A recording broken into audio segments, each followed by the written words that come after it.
Buenos días con todos. Muchas gracias por la asistencia a esta sesión de Mesa Verde que presentamos el día de hoy con Úrsula Aldana. La mesa que vamos a presentar es Crecimiento e Inclusión en el Perú de inicios del siglo XXI, brechas que se amplían, que estará a cargo, como ya mencioné hace un momento, por Úrsula Aldana, y van a comentar en esta oportunidad Javier Torres Gómez y el profesor José Gallardo. Esta mesa aborda la relación entre el crecimiento y el ingreso obtenido por distintos segmentos poblacionales de la economía peruana, cubriendo desde los sectores más pobres hasta los de ingresos más altos. En la mesa se presentarán dos argumentos principales. El primer argumento es que el crecimiento por sí mismo genera cambios que benefician a un conjunto amplio de la población. Estos cambios se dan a través del sector no transable de la economía. El segundo argumento es que en una economía como la peruana, con un PBI menor al óptimo, existen mecanismos por los cuales el crecimiento genera la ampliación de brechas entre los individuos de menores ingresos y los de mayores recursos. Los argumentos se sustentan tanto en estudios previos, teóricos y empíricos, como en datos de la última experiencia de crecimiento de la economía peruana. Como les comenté, la ponente es Úrsula Aldana, quien es economista de la Pontificia Universidad Católica de Perú y cuenta con un doctorado en Economía Agrícola y Aplicada de la Universidad de Wisconsin-Madison. Actualmente es investigadora principal del IEP y sus áreas de interés comprenden los mercados de factores en el área rural, tecnologías agrícolas, las microfinanzas y la economía de la salud. Comentarán en esta oportunidad Javier Torres Gómez, que es economista de la Universidad del Pacífico y cuenta con un doctorado en Economía de la Universidad de British Columbia. Actualmente es profesor asociado de la Universidad del Pacífico y sus áreas de especialización son microeconomía aplicada, economía laboral y desarrollo económico. Y como segundo comentarista tenemos a José Gallardo Cu, que es economista de la Pontificia Universidad Católica del Perú y cuenta con una maestría en Economía de la Universidad de California, Berkeley. Actualmente es profesor asociado de la Pontificia Universidad Católica también y ha tenido amplia experiencia en la política pública y la gestión universitaria, centrando sus actividades profesionales en el diseño de política económica, la docencia e investigación. Los tiempos aproximados que tenemos para esta presentación serán de 30 minutos y cada comentarista tendrá un máximo de 15 minutos para poder comentar la ponencia. Entonces dejo la exposición a cargo de Úrsula. Buenos días con todos, con todas. A ver, empiezo poniendo mi reloj. Sí, y también por si acaso. Ya. A ver, esta es la estructura de la presentación. Luego de la introducción voy a hablar de las características de la economía peruana que son relevantes para entender la relación entre PBI o producción e ingresos de la población.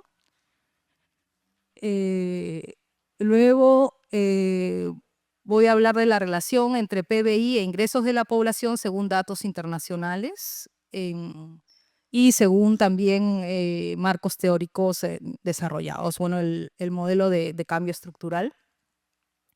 Luego voy a pasar a hablar de cómo han sido los ingresos de la fuerza laboral en la última experiencia de crecimiento, ¿no? En el periodo del boom de precios de minerales que va del 2005 al 2013, qué pasó con los ingresos, tratar también de hablar de los mecanismos que funcionaron, ¿no? Ya mirando los datos micro.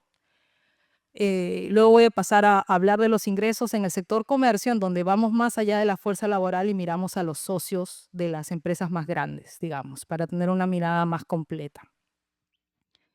Y ya luego pasamos a las conclusiones, que en realidad son un resumen. Bueno, uno de los principales predictores del nivel de vida de una población o de la población de un país es el PBI per cápita, ¿no? Y por eso a mayor PBI per cápita, en general mayor nivel de vida, pero se requiere que este crecimiento, este incremento del PBI per cápita sea inclusivo, ¿no? Que incorpore a la mayor parte de la población. Nosotros definimos en este ensayo dos tipos de inclusión. Una inclusión básica, que es el chorreo, que es que le llegue, que mejoren los hogares de menores recursos. Y otra inclusión que es más profunda o que implica un mayor nivel de inclusión, que es la reducción de brechas, ¿no? Que es la reducción de brechas entre los que tienen más y los que tienen menos recursos.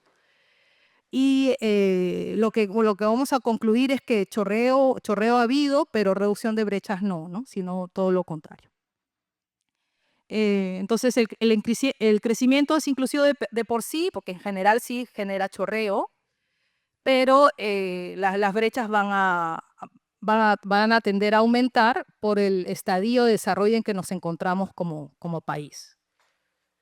Y ahora pasamos a las características de la economía peruana. Bueno, para entender mejor esta relación entre producción e ingresos de la población, una característica importante es que tenemos ventajas comparativas en minería, ¿no? Es nuestro principal producto de exportación desde siempre, bueno, desde hace mucho tiempo. Y esto, bueno, son malas noticias, ¿no? Porque la minería es un sector intensivo en capital, no es intensivo en mano de obra, contrata muy pocas personas, entonces eso genera cierta disociación entre PBI e ingresos de la población. Esa es una de las características. Otra característica importante es que tenemos una alta heterogeneidad productiva. Em, eh, Acá se muestran los datos de utilidades para el sector comercio, que es el sector en el que hemos podido analizar no solo a los ingresos de la fuerza laboral que se captura en la encuesta nacional de hogares, sino también aproximarnos a los ingresos de los socios de las empresas más grandes a través de esta encuesta, que es la encuesta económica anual, que tiende a que captura estos ingresos que no son incluidos en la encuesta nacional de hogares, ¿no? Esto no lo hemos hecho para todos los sectores, solamente para el sector comercio. Y ahí se puede notar cómo hay una alta heterogeneidad, ¿no? Los independientes informales tienen un promedio de ingreso anual al año 2011 de 8.000 soles, ¿no? Los independientes formales tienen bastante mayor ingreso, utilidades llegan a 42.000 soles. Y estas empresas más grandes que están incorporadas en la encuesta económica anual, que incluye a las empresas cuyo ingreso bruto es mayor a 600.000 soles, me parece, tienen un ingreso promedio de 400.000 soles, ¿no? Son diferencias bastante grandes. Entonces hablamos de pasar de 7.000 a 400.000. Esto es utilidad en general, ¿no? Si pasamos a la utilidad por trabajador, o sea, esta diferencia está un poco inflada porque las empresas son, bueno, más grandes, ¿no? Si pasamos a la utilidad por trabajador, igual las empresas de la encuesta económica anual tienen una utilidad que es entre 5 y 8 veces mayor comparado con la de los trabajadores informales, ¿no? Que en general tienden a ser tienden a tener solamente un trabajador, ¿no? Que es el mismo individuo que se autoemplea. Esta heterogeneidad entre diferentes unidades productivas está basada en el acceso a activos, ¿no? Tenemos diferentes niveles de capital humano, diferentes niveles de capital financiero, ¿no? Las empresas grandes tienen acceso a préstamos a tasas de interés bastante más bajas que las microempresas. Y también estamos incluyendo entre los independientes informales personas que viven en zonas con acceso deficiente a infraestructura básica de electricidad, de transporte. La heterogeneidad productiva o esta desigualdad entre empresas implica, como es lógico, una desigualdad entre individuos, ¿no? Y acá ya no estamos viendo unidades de producción, sino que estamos viendo ya individuos, ¿no? Y tenemos la utilidad por trabajador en las empresas grandes de la encuesta económica anual. Ellos son los que tienen un promedio mayor, ¿no? en sus utilidades. Le siguen los independientes formales, que son muy, muy poquitos, que están en la ENAO. Le siguen los trabajadores dependientes, donde los trabajadores dependientes formales ganan más que los dependientes informales. Y al final están los trabajadores independientes informales, ¿no? Entonces tenemos una estructura de ingresos tal que los que aparecen ganando más son los socios de las empresas grandes. Le siguen los trabajadores dependientes que laboran en estas empresas, ¿no? Y al final tenemos a los trabajadores independientes, que están por su cuenta, ¿no? Esta que es lo que se llama la distribución funcional del ingreso, ¿no? Que muestra altos niveles de desigualdad que está basada a su vez en la heterogeneidad productiva, o sea, en las diferentes características de estas unidades de producción más grandes, con acceso a capital, con acceso a tasas de interés bastante bajas, y unidades de producción más pequeñas, con poco acceso a infraestructura, sin acceso a capital o a tasas de interés muy altas, ¿no? Otra característica importante de la economía peruana es el racionamiento en el mercado de trabajo, ¿no? El razonamiento del mercado de trabajo significa que un mismo individuo em, gana más si es que trabaja de manera asalariada en una empresa que por su cuenta, ¿no? Entonces, lo que explica la diferencia entre trabajadores dependientes y trabajadores independientes no es solo las características, porque los trabajadores dependientes tienden a ser más educados, sino también una especie de suerte, ¿no? Dos individuos iguales, el que tiene la suerte de conseguir un trabajo asalariado va a ganar más, ¿no? Eso es lo que se llama racionamiento. Em, Eso significa que cuando aumente la demanda de trabajo de las empresas más grandes, van a tener un pool amplio de personas ganando bastante menos y va a poder sacar de ahí a sus trabajadores dependientes nuevos. Y como ganan poco y ganan menos que los dependientes, no va a ser necesario aumentarles el salario. Entonces no va a haber un efecto natural del crecimiento sobre los salarios, ¿no? Esta es la noción del ejército de reserva, ¿no? Que ha sido ya incorporada, bueno, que ha sido incorporada desde hace mucho tiempo, ¿no? Y los estudios peruanos más recientes muestran que en efecto hay racionamiento, ¿no? Hay un estudio de Tello, un estudio de Rodríguez. Rodríguez es el que nosotros usamos más porque calza más con las características o con las tablas que hacemos o que podemos hacer, ¿no? Rodríguez muestra que dos individuos igualitos, el que consiguió trabajo dependiente gana bastante más que el que se quedó trabajando de manera por su cuenta. Ya, entonces esa es la parte de características de la economía peruana, ventajas comparativas en minería, alta desigualdad en términos funcionales, ¿no? Y también un mercado de trabajo con un ejército de reserva importante porque la proporción que trabaja de manera independiente informal es bastante alta, ¿no? Y ahora pasamos a ver la relación entre PBI e ingresos. Acá nos basamos en datos internacionales que nos muestran como los ingresos de la población y el PBI per cápita de ese país, ¿no? Para ver cuál es la relación que existe. Bueno, primero no se puede en realidad ver la relación entre PBI e ingresos de manera directa porque los ingresos son muy difíciles de medir de manera consistente entre países.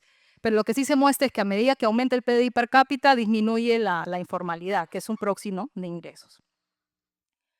Y si vamos a pensar en los mecanismos, hay un mecanismo del que ya he hablado acá en esta mesa hace 7 años, que es que se da a través del sector no transable, ¿no?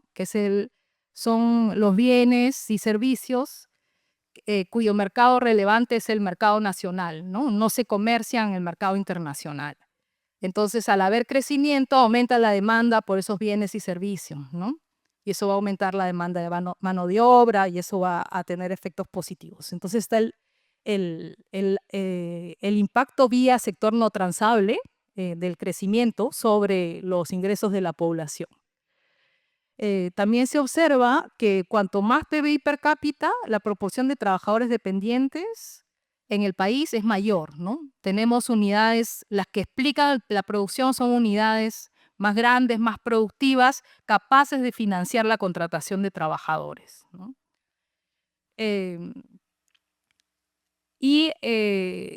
Entonces los trabajadores pasan de unidades independientes poco productivas a unidades más productivas, también eso les permite, bueno, ganar más. Y también lo que se observa con los datos es que a medida que aumenta el PIB per cápita, la proporción que trabaja el sector agrícola baja. Y el sector agrícola es considerado, bueno, en los modelos de cambio estructural, que son modelos clásicos, un sector poco productivo, que en su mayoría lo es, ¿no? Un sector el que se trabaja por default hasta que el país empieza a crecer, digamos. Entonces acá se muestra el tema del sector no transable. ¿Qué es lo que pasa con el sector no transable de los bienes y servicios que dependen del mercado nacional? Cuando aumenta el PIB per cápita, aumenta el precio de este sector. Ahí se muestra a un lado los precios de venta del sector manufactura y al otro lado los precios del sector hoteles y restaurantes. Y a medida que aumenta el PIB per cápita, estos precios aumentan bastante, los del sector hoteles y restaurantes. Y los precios del sector manufacturero aumentan mucho menos. Entonces, a nosotros nos parece que este aumento en el precio del sector hoteles y restaurantes, que es un sector no transable, que depende de lo que pasa en el país, se está dando porque hay una mayor demanda, ¿no? Los primeros en observar esta relación fueron Balazs y Samuelson allá por los 60. Ellos señalaban que había un tema de costos más que un tema de demanda. A nosotros nos parece que es más un tema de demanda. Me he olvidado de decir que todo esto viene de un grupo de trabajo. No, de un grupo de trabajo que ha visto la relación entre crecimiento e inclusión, y todas estas ideas han nacido de esas discusiones, ¿no? Por me acuerdo. Y bueno, nosotros pensamos que es más un tema de demanda, porque si fuera un tema de oferta, la producción de este sector se contraería, ¿no? O sea, lo que dicen es que aumenta los precios del sector porque aumentan los costos. O sea, aumentar los costos, la producción sería menor, pero lo que se observa es más bien que a medida que aumenta el PDI per cápita, este sector de restaurantes y hoteles aumenta su tamaño. Entonces, cuando hay países más desarrollados, tienen estos servicios, son más caros y también se producen en mayor cantidad, ¿no? Y eso es favorable a la inclusión, al ingreso de la mayoría, porque este sector no transable absorbe mano de obra, es intensivo de mano de obra. Comparado con la minería, este sector sí es intensivo de mano de obra, ¿no? Y eso es algo que, bueno, hemos visto de manera muy clara en Perú, ¿no? Con el boom de la construcción, ¿no? Un sector intensivo de mano de obra o un boom basado en el crecimiento, ¿no? Entonces ese es el elemento inclusivo que ayuda al chorreo, elemento inclusivo del crecimiento. Esto nos muestra la proporción de trabajadores dependientes y el PBI. La gráfica de la izquierda son todos los países, la gráfica de la derecha son los países con menor PBI per cápita. En todo caso, lo que es importante es que aumenta, ¿no? La proporción de trabajadores dependientes, y eso también es una manera de socializar en los impactos del mayor PBI. Y también se observa una relación inversa con la proporción que trabaja en agricultura, ¿no? Cuanto mayor PBI per cápita, menor proporción de la fuerza de trabajo asignada al sector agrícola, que en general, con algunas excepciones, el sector agroexportador o a nivel mundial en general tiende a tener productividades muy, muy bajas, ¿no? Y asociados a niveles de vida muy bajos también.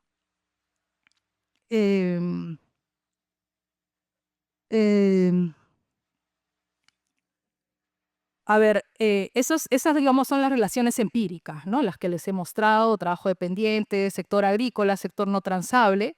También están para analizar los efectos de PBI sobre el ingreso, los modelos de cambio estructural, que son muy clásicos. Uno de los últimos ha sido desarrollado por Loaiza en 2016. Y en estos modelos, partiendo desde Lewis, cuando aumenta, hay dos sectores: sector tradicional con baja productividad, un sector moderno con alta productividad. El crecimiento implica que el sector moderno aumenta su tamaño y va absorbiendo mano de obra del sector tradicional, ¿no? En el modelo de Loaiza hay un salario mínimo en el sector moderno, que es el que genera racionamiento, ¿no? Que un mismo individuo, al pasar al sector moderno, pasa a ganar más, ¿no? Y en ese mismo modelo se ve que el crecimiento no trae impactos en los salarios, ¿no? Y queda de manera clara que el crecimiento, digamos, tiene esa limitante, ¿no? De no traer aumentos en los salarios, pero el modelo también muestra que el crecimiento lo que hace es absorber trabajadores dependientes, sacarlos del sector tradicional y permitirles mayores ingresos también. Entonces, si pasamos a resumir, ¿cuáles serían los efectos del crecimiento, ¿no? Sobre los ingresos de la población? Tendríamos un impacto positivo porque hay unidades de producción que crecen, las unidades del sector no transable. Este sector es intensivo en mano de obra, jalan mano de obra, pasan a trabajar de manera dependiente y a ganar más, un conjunto de individuos. Al mismo tiempo, hay muchos individuos que por su cuenta trabajan en el sector no transable y su precio de venta va a aumentar, ¿no? Sin embargo, existen límites, el crecimiento no trae aumentos en los salarios y al mismo tiempo estos trabajadores independientes no cuentan con acceso a activos para aprovechar de mejor manera este aumento en la demanda de este sector no transable, ¿no? Y ahora sí pasamos a la experiencia peruana. Aquí hay una primera fila que muestra el crecimiento entre el 2002 y el 2004. El crecimiento fue de 5%. Y lo que pasó en ese periodo fue que a pesar de que hubo este crecimiento, que es importante, la pobreza no bajó. Hubo un documento del Banco Mundial del año 2005 que señaló que la pobreza no había bajado porque el crecimiento más importante se había dado en minería, que es intensivo en capital, y es cierto, ¿no? Entonces, como que esa era una de las limitaciones del crecimiento peruano, se señaló en este estudio. Sin embargo, del 2005 al 2008, en que la tasa de crecimiento fue mayor, los sectores no transables ya empezaron a crecer, ¿no? Sí, sí respondieron al crecimiento y ahí se ve construcción. En este periodo, del 2005 al 2008, creció a 14%, comercio a 10%, otros servicios a 8%, ¿no? Se trata de, este crecimiento es explicado por unidades grandes que van a absorber mano de obra. Esa es la parte que habla de la estructura del crecimiento, ¿no? Tenemos ventajas comparativas en minería, sin embargo, el crecimiento trae también que aumente la producción del sector no transable, que es intensiva en mano de obra, ¿no? Entonces, este sector no transable, al ser intensivo en mano de obra, compensa el que las ventajas se den en un sector intensivo en capital. El crecimiento sí termina por absorber mano de obra, ¿no? Y ahora pasamos a los ingresos de la fuerza laboral. Aquí es donde todo se pone un poquito más difícil. Tenemos dos periodos de análisis. Utilizamos la encuesta nacional de hogares. Un primer periodo, solamente podemos empezar de 2007 por un tema de comparabilidad, de factores de expansión. Tenemos un primer periodo que va del 2007 a 2013, que es el periodo de alto crecimiento, y un periodo de 2014 al 2019, que es un crecimiento bastante más bajo, ¿no? Y terminamos ahí antes de la pandemia. Y bueno, lo que se observa con claridad es que en el primer periodo la fuerza laboral experimenta aumentos en sus ingresos, en el segundo muy poquito, ¿no? Eso lo veíamos acá con Gerson. Esa idea de dividir en dos periodos fue idea de Gerson. Por otro lado, el aumento en el ingreso se da principalmente en este sector no transable, ¿no? El quintil 1, que es el 20% más pobre, su ingreso al sector no transable pasa de 53, aumenta en 40 soles, ¿no? Habiendo iniciado alrededor de 50 soles semanales, ¿no? Los cambios en el sector transable son bastante más bajos. Incremento del sector no transable se da en los quintiles más bajos para los sectores más pobres y también para los quintiles más altos, ¿no? de la fuerza laboral. Este aumento en el ingreso se da porque aumenta el ingreso de los trabajadores independientes, tal como preveíamos, pueden vender más, tienen más demanda, aumentarán sus precios. Y también hay un aumento en el ingreso de los trabajadores dependientes que discutimos con más detalle en el ensayo. Otra cosa importante es que hay un traslado desde el sector transable hacia el sector no transable. Aumenta la participación en este sector, ¿no? En el primer quintil pasa de 20 a 30%, en el segundo quintil pasa de 47 a 60%, ¿no? O sea, se mueven hacia el sector no transable. Y estos quintiles, esos dos quintiles, se mueven de la agricultura al sector no transable. Dejan la agricultura, ¿no? Ahí se ve como el quintil 1, el 2017 está alrededor de 85% y el 2013 está alrededor de 73%.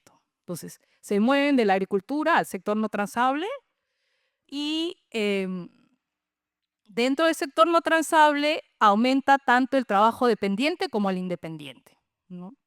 Ahí se ve el primer quintil, el trabajo dependiente aumenta en 6 puntos porcentuales, el trabajo independiente aumenta en 7 puntos porcentuales.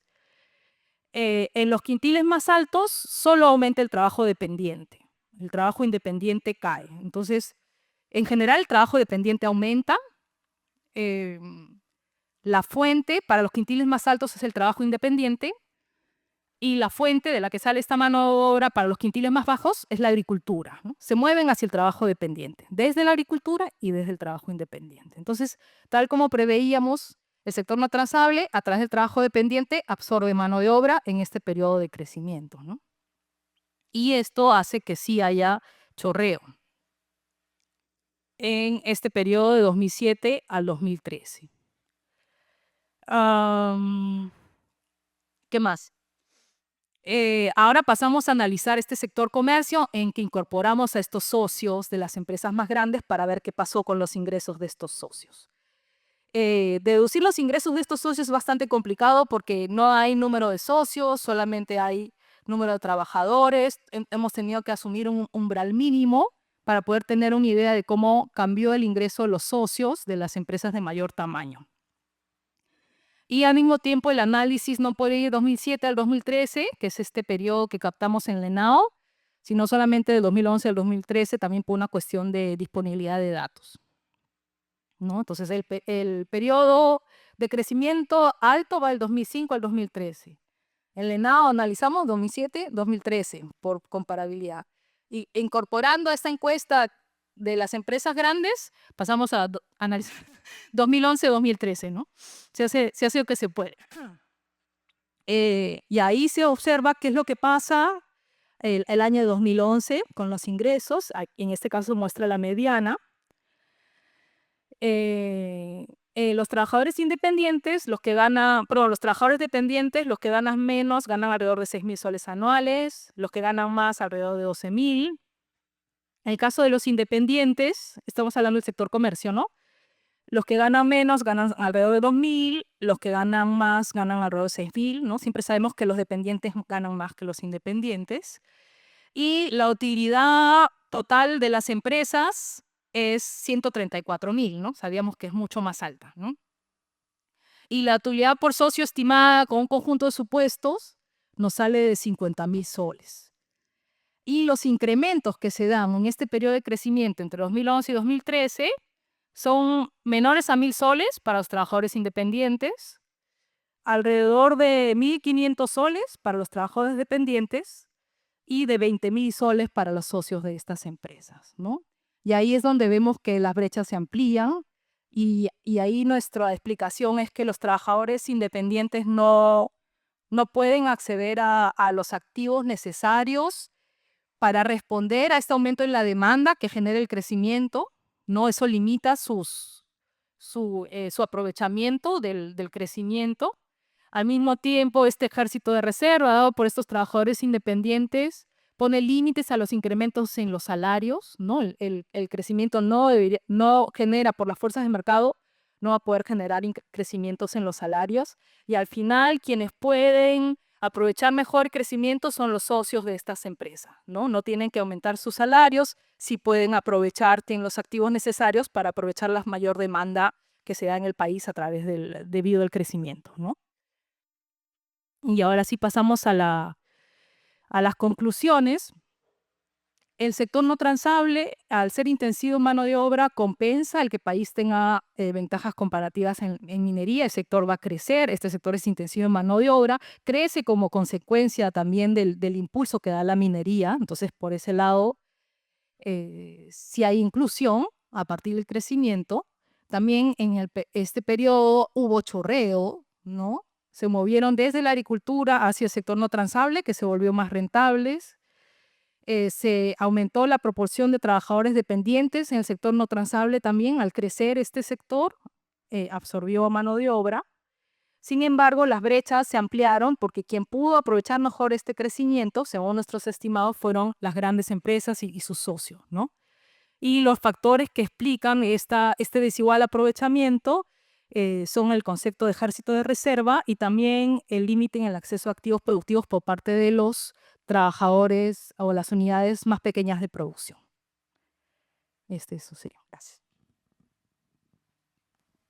Bueno, muchas gracias, Úrsula.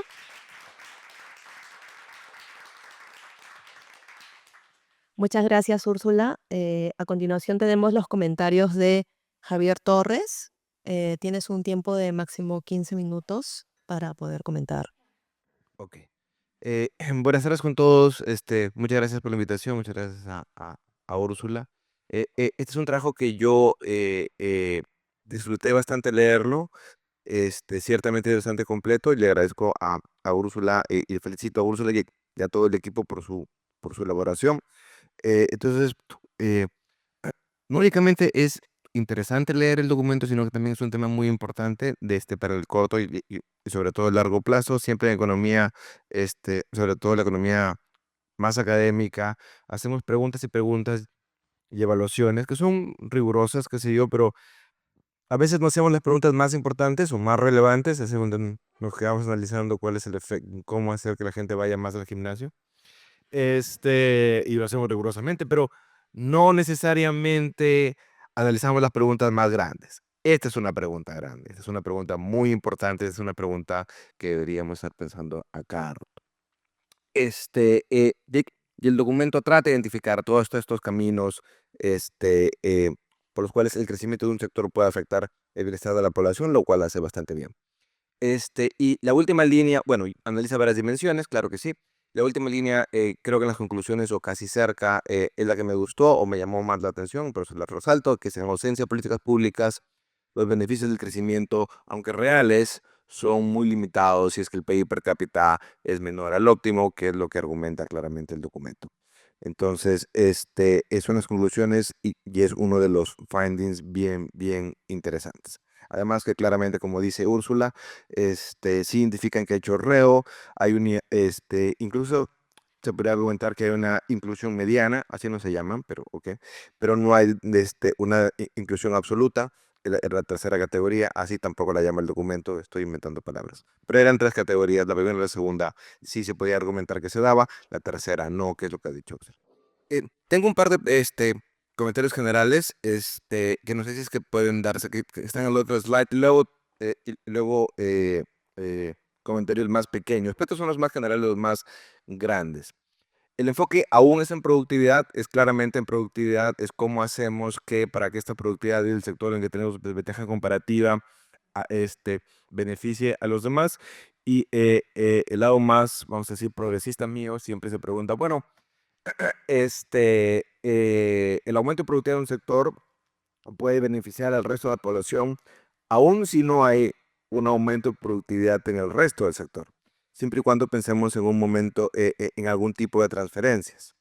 Y es lo que pensaba, que es lo que creo que el documento no necesariamente explora, no es que sea incompleto ni nada por el estilo, digo que tal vez hay un mini apartadito de página. Porque, claro, y de hecho se relaciona también con un punto que debe estar después, que se refiere a la matriz de insumo producto del país. Una de las razones también por las que el Estado peruano está interesado en el desarrollo de la minería, no es solo porque es productiva, que lo es. No solo es porque es el principal sector de exportación, que lo es, sino también es porque le da dinero al Estado, financia el Estado. Creo que su punto más álgido fue en el 2008, qué sé yo, 2008, 2009, no estoy seguro, que financió creo, voy a decir el 10% del presupuesto, pero Al margen de eso, las empresas grandes, formales, mineras, pagan impuestos, lo cual es bueno, y ayudan al Estado a cumplir sus responsabilidades, proveer servicios. Entonces, una de las razones, un beneficio adicional de el desarrollo de este sector transable altamente competitivo es la posibilidad del Estado de realizar transferencias o proveer servicios. Entonces, esa parte bien podría ser explorada, creería yo, argumento yo. Me quedan como 10 minutos menos. El punto del cambio estructural económico no lo voy a tocar, yo no necesariamente lo creo, pero siempre está la posibilidad de hoy de la pregunta, oye, ¿qué tal si nos especializamos en otra cosa que no sea lo que tenemos y nadie más tiene? Eh, pero la vamos a dejar ahí, siempre es una posibilidad. La política migratoria no es necesariamente explorada en el documento. La política migratoria no tiene por qué ser explorada en el documento. Mientras más lo pienso, mientras más lo pensaba, tal vez no quise decir política migratoria. Tal vez lo que sí pude decir que era más adecuado o pertinente es el Perú está explorando cambios poblacionales. No sé si más rápido que otros países, pero ciertamente al mismo ritmo que otros países. Entonces, el 2023 es la primera vez que la tasa de fecundidad del Perú ha caído por debajo de 2 niños por mujer. Significa que a partir de los próximos 25 años, o en 20 años, la población del Perú va a caer. Y esa es una tendencia que ha pasado a América Latina más rápido de lo que pasó en otros países. No somos los primeros, de hecho somos los últimos en lo que está pasando. Argentina nos lleva un montón, Chile nos lleva un montón, todo el mundo está cayendo. Pero va a pasarnos. Y esa sí es un tema que tal vez afecte el equilibrio. Porque mientras menos seamos, pero mientras la población sea menor, eh, el impacto del sector exportador transable competitivo puede ser mayor en la población que no esté trabajando en ese sector. Y entonces tal vez en equilibrio en los próximos 20 años, tal vez la minería y cualquier otro sector transable, agricultura de exportación, qué sé yo, pueda tener más efecto. De nuevo, solo viendo el positivo de una reducción de natalidad y reducción de la población, tratando de ver. Pero el punto interesante del documento es este equilibrio, qué es lo que va a pasar en el futuro y cómo equilibramos el crecimiento de este sector competitivo con el de toda la economía. Me quedan como 8 minutos. Creo que ya solo quedan pequeños detalles, pero si es que podrían pasar el siguiente slide, ya son pequeñas cositas. Bueno, como dije, ¿por qué no se usó la matriz en un producto? Entonces, González Dolarte tiene un muy buen libro en 2016, donde analiza todas las matrices de producto del Perú desde hace muchas décadas. Fue interesante estimarlo. Si yo alguna vez he cogido la última, más que bien puedes hacer este ejercicio. Y no solo en PBI, sino también en empleo, pero también hay una que creo que puede coger gastos del gobierno, ingresos, no estoy seguro. Pero bueno, eh, tengo algunas reticencias de utilizar la encuesta económica anual, pero son mías. Eh, eh, Tal vez sugeriría, esta es una sugerencia, esta no tiene, es un detalle menor, tal vez sugeriría tratar de plasmar algunas de esas ideas en un modelo matemático. Al fin y al cabo son solo dos demandas, dos ofertas, una se incrementa, jalas, qué sé yo, puedes explicar empleo, salarios, qué sé yo, qué es lo que estás tratando de hacer, siquiera para tener más o menos claro el framing. Eso creería que podría añadir. De nuevo, no es que el documento sea incompleto, lo considero bastante completo y bastante interesante de leer. Únicamente digo, estas son ya ideas menores.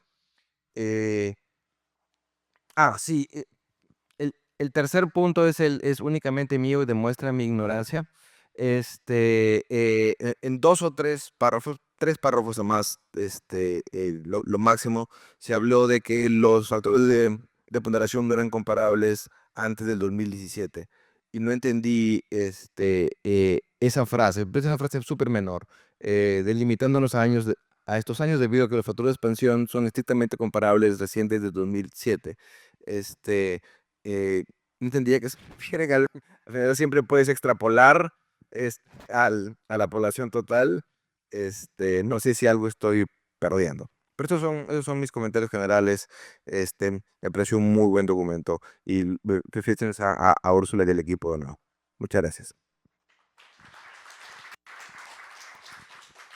Muchas gracias, Jorge. Entonces, dejamos la palabra a José Gallardo para que termine con los comentarios y luego abrimos la sesión para preguntas que haya desde la platea, digamos. Perfecto. Bueno, primero, muchas gracias a Úrsula, a Ricardo Cuenca por la invitación. Creo que venir al IEP siempre es una cosa especial. Más aún cuando conocí a Úrsula cuando era una talentosísima asistente de investigación y ahora ya es una súper investigadora. Yendo al documento, hay una narrativa allí al comienzo del documento que creo que todos deberíamos mirar, leer para un poco entender las hipótesis que hay en el trabajo, ¿no? Básicamente, lo que nos plantea Úrsula en el comienzo del documento es una reflexión sobre la ventaja comparativa y nos dice allí, bueno, evidentemente el Perú es un país minero, tiene su ventaja comparativa allí y eso nos hace pensar que como es un sector capital intensivo, entonces puede generar, digamos, efectos menores sobre la población.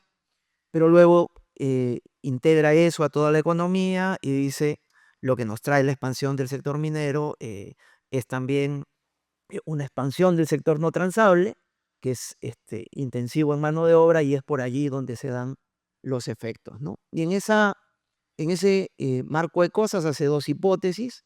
Primero dice, bueno, el crecimiento que nos ha generado digamos, este marco, ¿no?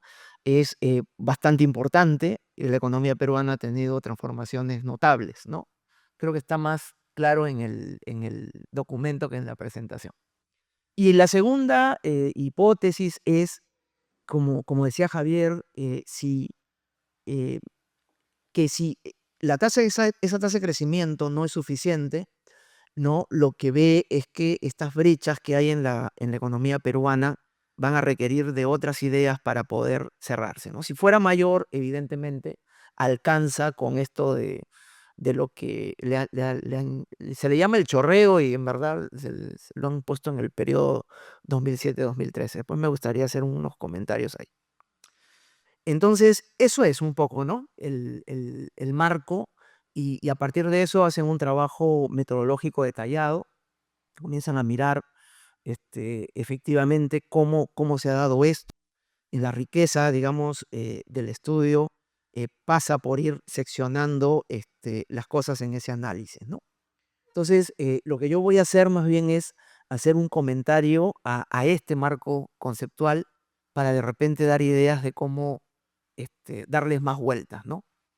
El primero es que me parece que esto es bastante consistente con un artículo clásico en economía que a diferencia de Úrsula lo trabajó en el nivel teórico, pero Úrsula ha hecho y su equipo y el equipo, ¿no? Un trabajo detalladísimo en la parte de medición.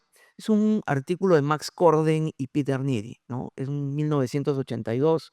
Hay un modelo de equilibrio general que trata de recoger el impacto que tienen los booms de commodities en las economías que tienen recursos naturales, ¿no? Y en ese modelo se puede apreciar cómo efectivamente se van dando estas transformaciones. En particular, el boom de commodities va a generar una tremenda expansión por la demanda del sector no transable, ¿no? Y esa demanda del sector no transable lleva a los efectos que se han comentado. Entonces, eh, creo que ese documento nos da, si seguimos en esa pista, nos da algunas ideas sobre cómo relacionar las dos hipótesis, ¿no? Porque en primer lugar, eh, hay una diferencia en cómo se dan las expansiones. Con el sector de commodities, sobre todo el de minería, digamos, en el caso peruano, esa expansión se va a dar acompañada por una expansión de la productividad, ¿no? Esa productividad es la que explica el efecto en los salarios del sector transable exportador, digamos. Pero el segundo efecto, que es cómo viene eso al sector no transable, se da a través del precio, no necesariamente a través de la productividad. Y entonces allí mismo uno puede, y ya saliéndose del modelo, tener algunas pistas de la heterogeneidad de la productividad de la economía peruana.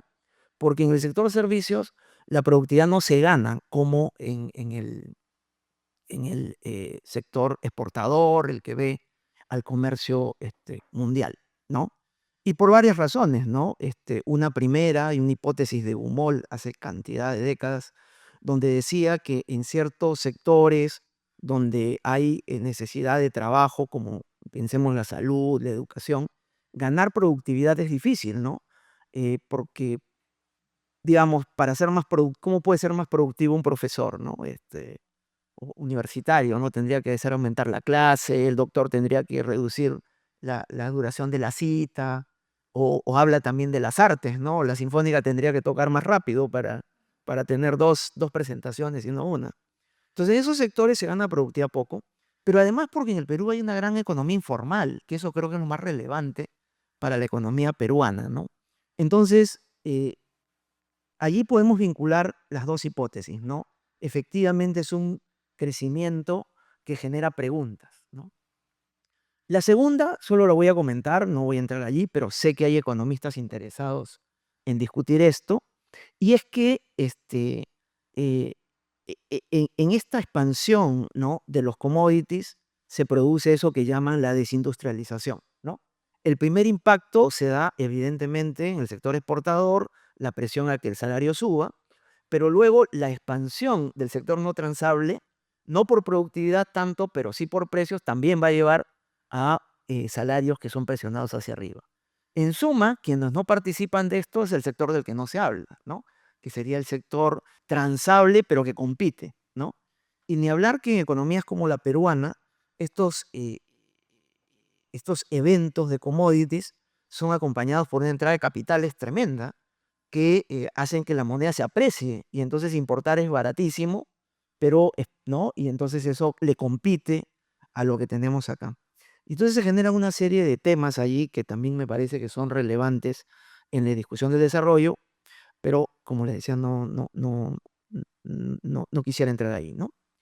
Em, lo que sí me interesaría resaltar es que la esencia de todo este razonamiento es qué tan sostenible, estable, importante es ese crecimiento, ¿no?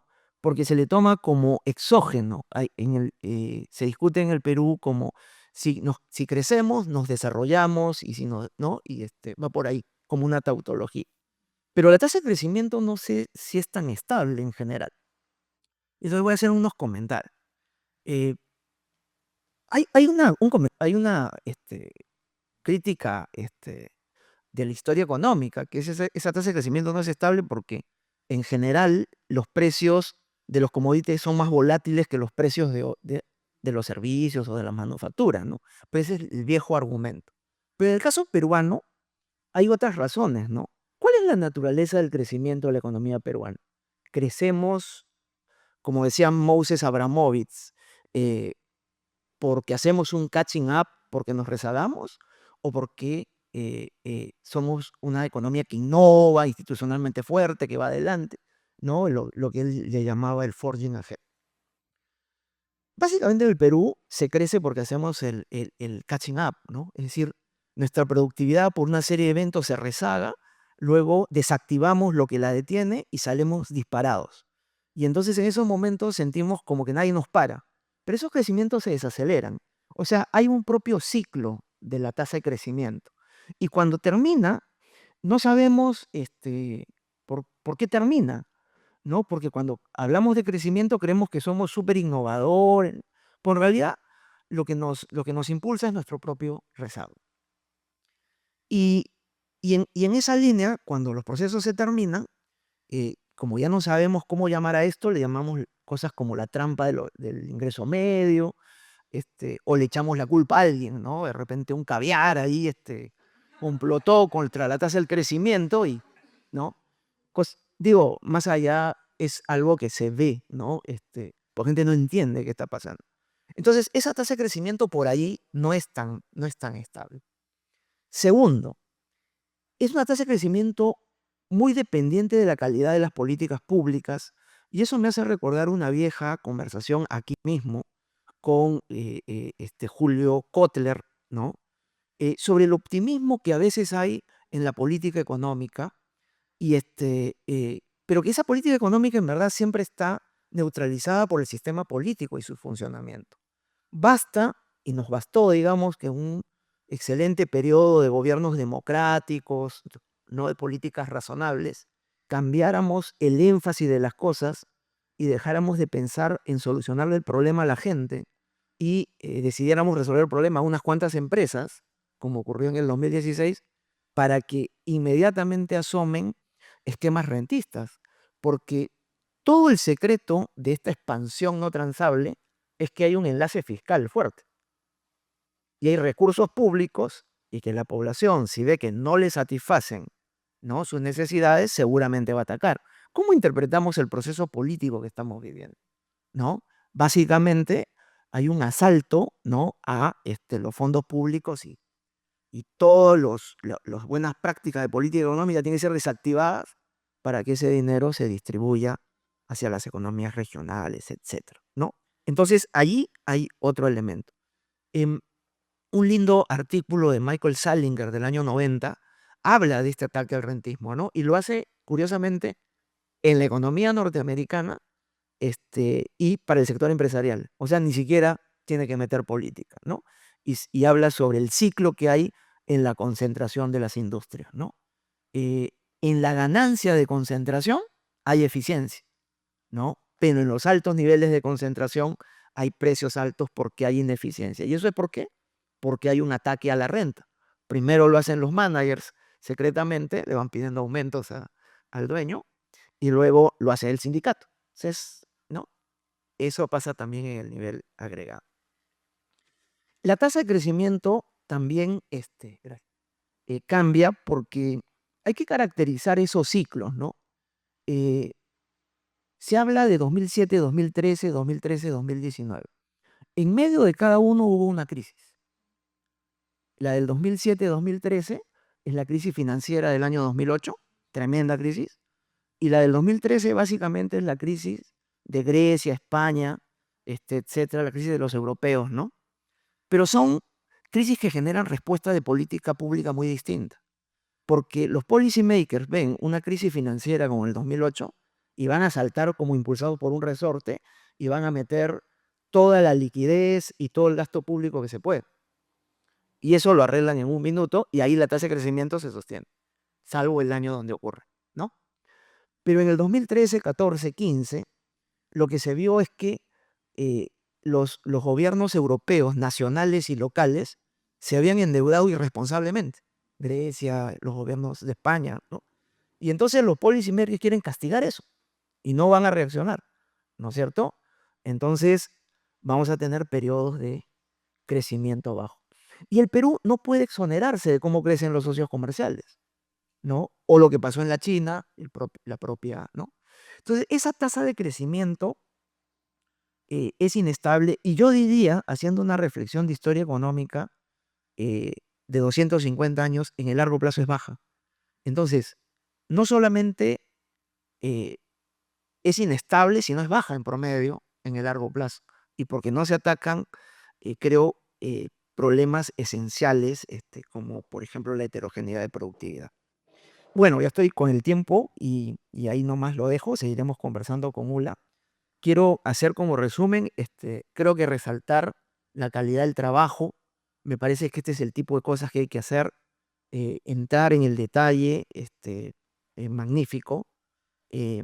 Segundo, me gustó mucho el trabajo porque sale de esta cosa medio ideológica que hay con los que hablan bastante, pero y además creo que enseñan, ¿no?, estos temas, que es la enorme simpatía que genera el profesor Robert Lucas, y donde crecimiento es suficiente, el ingreso per cápita es suficiente, estadístico para ver que estamos desarrollados, y están los que son totalmente escépticos y simplemente no creen eso. Yo creo que la aproximación que tiene Úrsula es correcta, ¿no?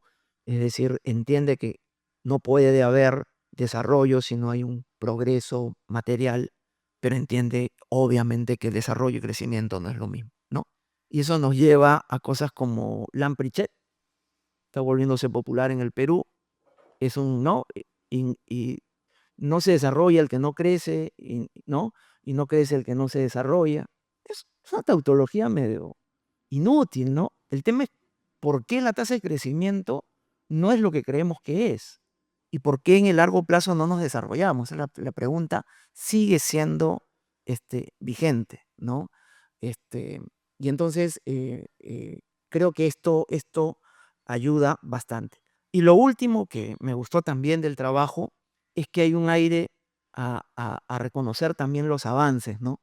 Yo creo que la economía peruana ha tenido transformaciones fundamentales. Hablamos mucho de la macro, pero no de los cambios del modelo que han habido y que han permitido hoy día tener un país, yo creo que mejor que el que tuvimos en los 80, ¿no? Se ve en el acceso a los servicios, ¿no? Y los cambios han sido relativamente rápidos.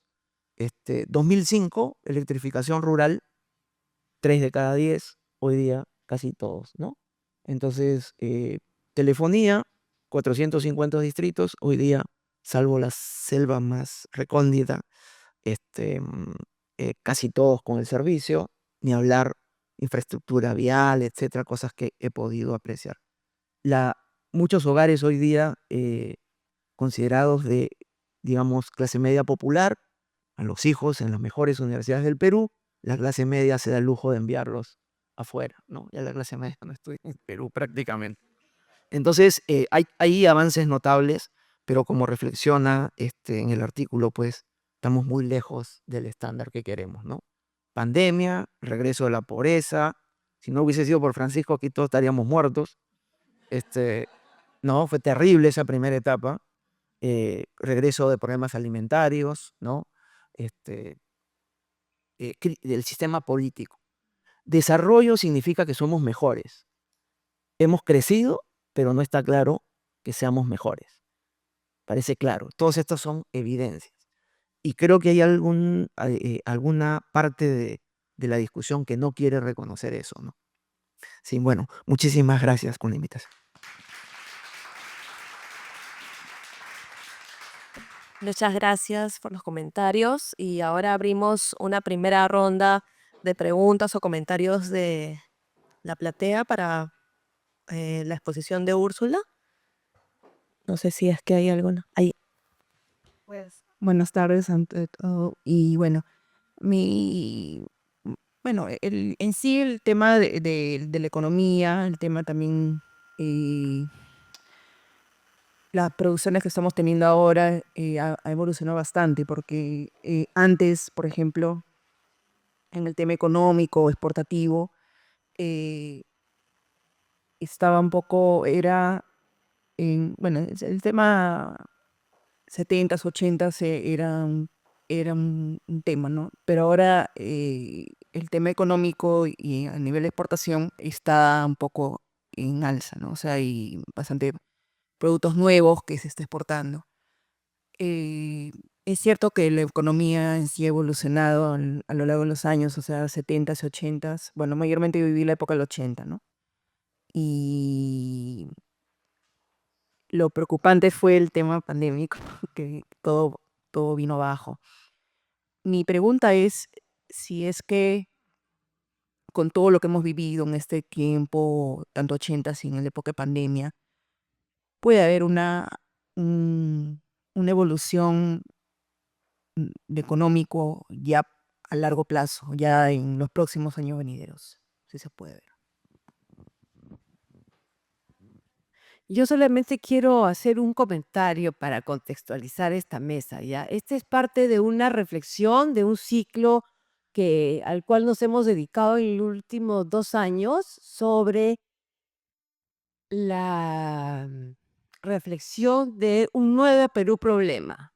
Este es el documento dedicado a la reflexión económica y así en esta metodología de ensayo hemos reflexionado también sobre la democracia, la economía, los cambios en el Perú urbano, los cambios en el Perú rural, la etnicidad y las políticas públicas. Así que a fin de año esperen estos ensayos en su conjunto y estas publicaciones del IEP, porque lo que nos ha dicho José Gallardo abre un debate que esperamos pueda extenderse en esta mesa verde en el próximo año en que nos vamos a preparar para enfrentar un proceso electoral. Y es un debate que hemos iniciado en el seminario por los 60 años del IEP, ¿no? ¿Es suficiente el crecimiento? ¿Es la naturaleza del crecimiento? Creo que Úrsula hace lo posible por abordarlo en su documento y este balance que hay entre democracia y crecimiento económico e inclusión de la población y desarrollo, creo que los estaremos invitando más veces a esta mesa para esta discusión.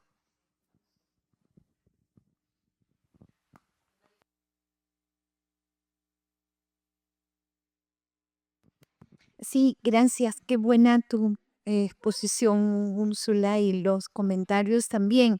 Solo quería preguntar y pensaba en el comentario que hizo José sobre este vínculo fiscal y es que tanto del chorreo o del incremento en los no transables tiene que ver con el gasto público, por ejemplo, en sector construcción, carreteras o cosas así, que sí tiene digamos que se muestra de manera importante como incremento de ingresos de población rural, como disminución de la PEA agrícola porque está trabajando en obras locales, digamos, no es solo disminución de la PEA agrícola, no es solo inmigración, es también trabajo local en otra cosa que es gasto público, que tiene que ver con Cano y tal, pero todo eso se está bajando y entonces, ¿qué nos queda de este sector? Tú, los no transables, has visto los temas creo que pusiste ahí hotelería, restauración, varios que incrementan, pero no, por ejemplo, ese tipo de sectores como construcción de obra pública, etcétera. Eso nomás era.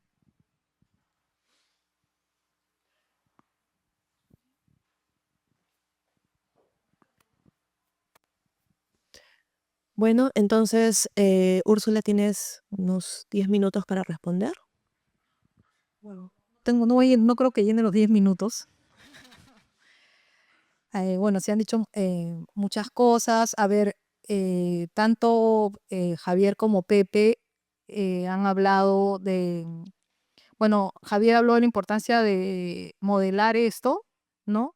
Y Pepe nos habló de un modelo que ya existía, ¿no? De hecho, sí es fundamental entender esta relación más a profundidad o con lo que nos puede dar un modelo, ¿no? Que es entender algunos mecanismos ese abordaje es clave, ¿no? Después, eh, también nos han hablado de como temas, en los comentaristas, de temas paralelos, ¿no? Pero que se entrecruzan, digamos, con lo que se ha hablado en la presentación. Javier nos ha hablado del rol del Estado como proveedor de política social, si no entendí mal, ¿no? Y sí, definitivamente es un tema clave, que me parece que por ese lado sí hemos avanzado como país, ¿no? En el cambio de abordaje que ha tenido la política social en los 80s, que al final no era regresiva comparado con la política social que tenemos ahora. Nosotros, sin embargo, queríamos ver cómo la relación entre crecimiento y el ingreso por trabajo, ¿no? Entender mejor esa relación. Y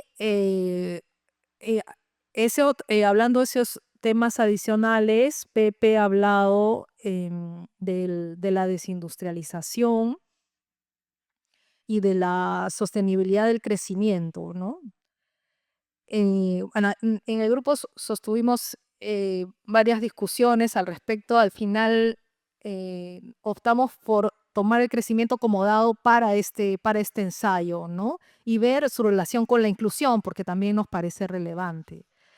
Pero es muy importante también problematizar temas como la sostenibilidad del crecimiento, qué implica el tener ventajas comparativas en la minería y su rol en la desindustrialización para la sostenibilidad del crecimiento, ¿no? Ese crecimiento menos sostenible o más volátil por el hecho de estar basado en recursos naturales, ¿no? Sí, son preguntas clave, ¿no? Y también se ha hablado de la renta, ¿no? De la renta que se da, la extracción de renta, imagino te referías a corrupción, que se da a través, o de repente no, a través del gasto público, de la construcción y todos los problemas que también trae el crecimiento, ¿no? Cuando es muy abrupto de repente, ¿no? Las ingentes cantidades de dinero con las que llega a contar el Estado permiten mayor política social, pero también puede y en efecto ha habido problemas de corrupción y es también un problema que nos ha traído el crecimiento, ¿no? Aparte de los beneficios y el chorreo que también ha traído, ¿no? Em, Después, sobre gasto público, sí, el gasto público en su rol de generador de empleo también aparece como importante, ¿no? En el ejercicio previo que hicimos, el que tú asesoraste, Marisa, el que se veía que en la época de crecimiento del sector rural había como muchos ingresos de construcción, de hoteles, de restaurantes, cosas que veíamos asociadas más a obreros que venían a hacer la posta y que necesitaban pues un lugar donde comer, donde dormir, ¿no? Este, esa es una hipótesis que teníamos, ¿no? Que gran parte del ingreso en en estas actividades de servicios que se dan para los hogares de menores recursos, especialmente en el área rural, venía de la actividad propia del sector público, de la actividad de construcción, ¿no? Em, bueno, también se comentó el tema de la productividad y de que en el sector no transable no necesariamente hay un aumento en la productividad, puede pasar con un aumento en precios. Y si pensamos, que creo que también fue algo que dijo Pepe, si pensamos en la productividad, no en la productividad total de factores, sino en la productividad de la mano de obra, esta sí puede aumentar, ¿no? Porque depende del acceso a activos, ¿no? La productividad de la mano de obra, no la productividad total de factores, ¿no? Y ahí es donde tenemos límites y una productividad muy baja en los independientes que no pueden acceder a capital de trabajo, por ejemplo, a suficiente capital de trabajo para el sector comercio, ¿no? Entonces, ahí el sector no transable tiene un aumento, sí, en su rentabilidad y eso genera más inversión y puede estar asociado a una mayor productividad de la mano de obra al haber más capital por individuo, ¿no? Bueno, no sé, no, habría que pensarlo mejor, pero sí, en definitiva, el tipo de crecimiento que se puede dar por un boom de recursos naturales a través del sector no transable puede que no sea muy tecnológico, pero igual te puede dar un buen nivel de vida y puede ser inclusivo con las políticas adecuadas, ¿no? No tiene que haber, al momento de distribuir los beneficios del crecimiento, eh, grandes innovaciones necesariamente, ¿no? Podemos hablar de restaurantes, de más clases, de mejores servicios de salud, eh, que se pueden ahora financiar porque hay más demanda y no hablar de grandes cambios tecnológicos y sin embargo sí tener mejores niveles de vida para la gran mayoría de la población. Eso sería. A ver, hacemos una segunda ronda muy breve. Francisco, Gerson, ¿Pati también? No, ¿sí?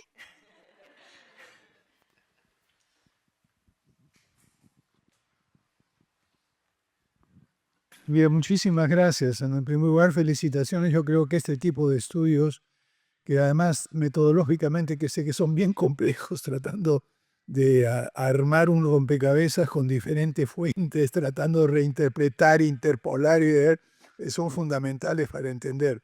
Pero mis preocupaciones van un poco más hacia adelante, ¿no? Es decir, yo creo que, en primer lugar, una sorpresa, y felizmente lo mencionaste al final, ahorita, de lo que acabas de decir, Úrsula, que se habla de productividad, todo eso, y el papel de la ciencia, la tecnología, la innovación, la educación superior, la capacitación de los trabajadores, pareciera que es exógena, que está por allá, por otro lado, y que basta el capital, que basta los mercados y todo eso para lograr esto.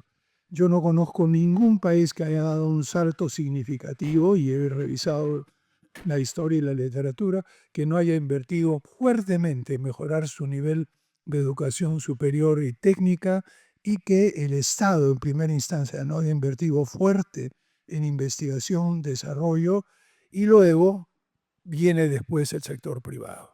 Esta es la historia de todos, y sobre todo en sudeste asiático, que lo he podido ver en detalle. Entonces yo diría que cuando hablamos de productividad, y aquellos que somos viejos ingenieros industriales, nos educamos en el trabajo de Jean Fourastier en 1954, productividad, la esperanza del siglo XX. Pero detrás de eso había todas estas otras cosas que ahora se ignoran. Entonces, habría que ver si hay algún tipo de vinculación entre aumento de productividad con el deterioro de la calidad de la educación superior y técnica en nuestro país. Ese es un primer punto. En segundo lugar, yo creo que el trabajo está hasta 2019, más o menos son los datos, ¿no? Pero a partir de entonces el mundo ha cambiado radicalmente. Estamos en otro juego totalmente distinto. Yo estoy tratando de hacer un seguimiento en los últimos 2, 3 años de todo lo que está pasando a nivel internacional, y cómo en Europa, en China, en la India, en Rusia, en América, en todos lugares, todas estas estructuras de empleo, de productividad, de comercio internacional están cambiando radicalmente. Entonces, y eso sin contar el impacto de la pandemia, que ha sido devastador y todavía lo estamos absorbiendo. ¿Qué implican estos cambios en primer lugar, tecnológicos, es decir, inteligencia artificial y todo lo que viene, está alterando el concepto de fuerza laboral, de aprendizaje, trabajo intelectual, etc. ¿Qué significa el impacto de la pandemia, con lo que básicamente muchos países tuvieron por 1 año y medio, 2 años, a la gente en sus casas? Y eso ha hecho que nos demos cuenta que hay otras formas de trabajar. Y eso está alterando el mercado laboral en todo el mundo también. Y en tercer lugar, la lucha geopolítica que estamos viendo ahora con China, con India, Rusia, Europa, Estados Unidos, etcétera, está cambiando totalmente las cadenas de suministro, el acceso a las materias primas, el énfasis que se está poniendo en minerales críticos. Es otro escenario. Entonces, yo creo que es importante tomar como base lo que ha dicho usted, porque nos da, digamos, el punto de partida, pero lo que decía Natalia, que no está ahora para el próximo año, hay que pensar en estas otras cosas que están sucediendo. Y la agenda yo la pondría en 4 temas para países como el nuestro. En primer lugar, hay que pensar en una nueva forma de emplear nuestros recursos naturales. Todo el mundo mira a la minería. Acabo de leerme un informe sobre lo que está sucediendo en cambio climático, el High Ambition Fund, todo lo que se está diciendo. ¿Cuál es la conclusión que llegan? Con lo que se viene en cambio climático, el impacto que va a tener sobre la biodiversidad mundial es devastador. Solo hay 2 lugares en el mundo que en los escenarios peores van a mantener un nivel de biodiversidad que pueda servir para desarrollo humano futuro. Y uno es la Amazonía. Y sin embargo, ¿qué es lo que estamos haciendo ahora? Minería ilegal. Bueno, todos los que hemos estado en Madre de Dios hemos visto el destrozo que se ha hecho y los esfuerzos que se está haciendo para reforestar, que van a durar 40 años lo que se destruyó en 2. Entonces yo diría, aquí hay que dar un giro radical y pensar que uno de los activos centrales que tiene nuestro país y con los otros países amazónicos es biodiversidad. Y aquí estamos en otro esquema. Tenemos que empezar a reconocer el conocimiento ancestral y tradicional que ha mantenido la biodiversidad por muchos años. Cuando vinieron a decirme a mí, mira, ¿qué podemos hacer nosotros para que las comunidades nativas defiendan la biodiversidad? Mi respuesta fue nada. ¿Por qué nada? Porque la han venido manteniendo por miles de años. Cientos de años. Entonces, ¿qué vas a cambiarles el esquema de mantenerla? Lo que hay que hacer es ver cómo proteger y complementar eso. Unos recursos y hay que pensar más allá de la minería. Segundo, maneras de ganarse la vida. Y una de las cosas más interesantes del estudio de Úrsula ha sido esta diferenciación entre formal e informal que has hecho con estas 4 categorías tan sabias. Realmente quisiera leerlo porque necesito esa información. El argumento de fondo es que el problema no es informalidad, empleo o no empleo, es maneras de ganarse la vida. Es el segundo. Y luego hay 2 o 3 temas más que dejo que tienen que ver con servicios y creatividad. Estos 2 son los que van a dar para el futuro. Pero en fin, una buena base, pero yo los quisiera estimular a todos los investigadores a pensar en lo que viene después y cómo este periodo de quiebre que ha sido los últimos 3 o 4 años altera radicalmente la forma de pensar el futuro del desarrollo. Discúlpenlo, Laura. Bueno, buenas tardes con todos presentes en la mesa.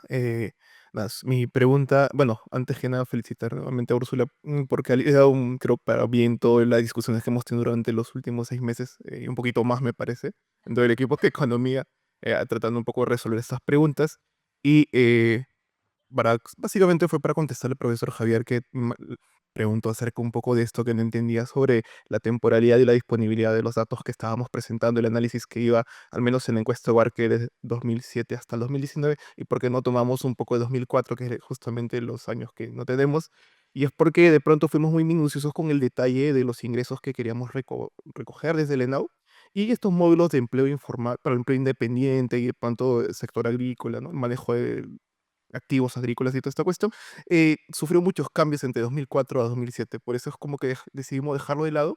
Y por el lado del factor de expansión, se refiere al uso de la encuesta económica anual, que sí es bastante complicada de manejar de pronto en el sentido de que hay mucha reticencia para utilizarlo de pronto en muchos trabajos.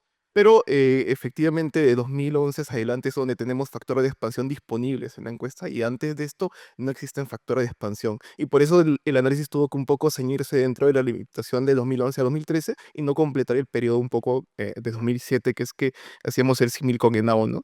Y eso era. Gracias. Gracias, Gerson.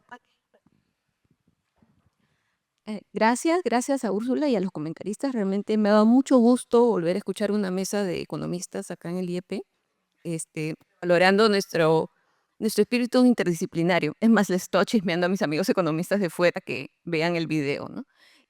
Solo una cosita, Ule, que no tiene que ver con lo que ya estás haciendo, porque no se trata de complejizar, pero sí me gustó mucho cuando hablabas de la economía no transable, porque estos efectos los estás dando como un agregado y me gusta mucho que además se piense todo esto en macro más allá de lo financiero, porque a veces cuando se habla de lo financiero, de lo macro, y casi todo el mundo habla de lo financiero, y acá estás metiendo mucho el tema laboral y de productividad.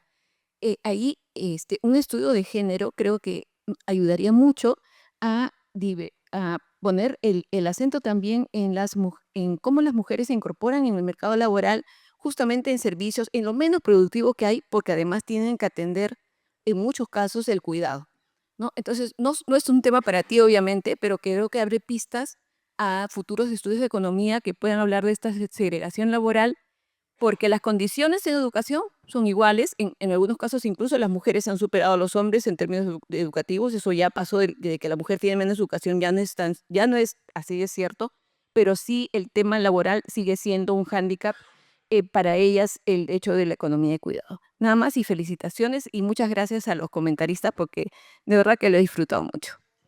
¿Quieres responder, Ula? Sí. Bueno, muchas gracias por esta nueva ronda de comentarios. Úrsula tiene 5 minutos, ahora sí.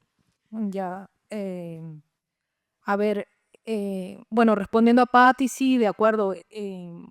Sería interesante ver cómo el crecimiento ha impactado de manera diferente por género, ¿no? La inserción de las mujeres que se da mucho en este sector no transable, ¿no? Y los hombres más en construcción. Sobre lo que decía Agasti, sí, de hecho también es importante tener una visión estratégica de nuestro crecimiento, pensar en los sectores que nos pueden ayudar a crecer mejor y tener políticas que se ajusten a esto, pensar en sectores alternativos donde también podríamos tener ventajas. Y sobre los cambios que están habiendo, bueno, ni qué decir de los cambios políticos, los cambios globales que hacen más difíciles las perspectivas de crecimiento, ¿no? Ha habido un cuestionamiento o ya no se tiene tanta certeza sobre, digamos, la garantía de los derechos de propiedad, de la seguridad jurídica. Al mismo tiempo, la pandemia ha traído límites a la globalización. Son varios límites al crecimiento que estamos enfrentando. Em, y por último, me olvidé de responder al tema poblacional, que sí también es un tema importante porque al final, digamos, esta idea del ejército de reserva, no, lo que nos está hablando es de una economía en la que hay abundancia relativa de población con respecto al capital, ¿no? Y eso es lo que baja los ingresos de la población y por eso también esas perspectivas, por ese lado al menos sí serían positivas. Y muchas gracias. Gracias a todos. Gracias.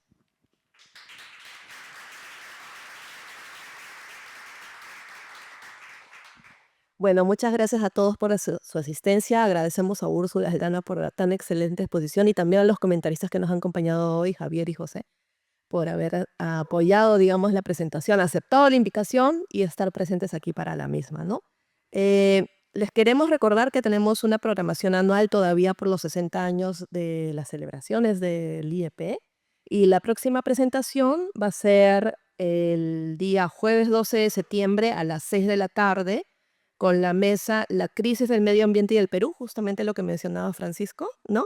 En la que van a participar Efraín González de Olarte, los geógrafos Nicole Dernex y Fabián Drenkamp, y el ingeniero José Carlos Silva y el exministro del Ambiente Manuel Pulgar Vidal. Entonces los esperamos para el próximo jueves a las 6 de la tarde, ¿no? Y como siempre, los invitamos a visitar la librería. El Fondo Editorial tiene nuevas publicaciones muy interesantes que justamente están saliendo a raíz de los 60 años, ¿no? Entonces, muchas gracias nuevamente a todos por haber asistido y, como dijo Patti, los invitamos a compartir la presentación que va a estar disponible en video en las redes sociales del IEP. Gracias.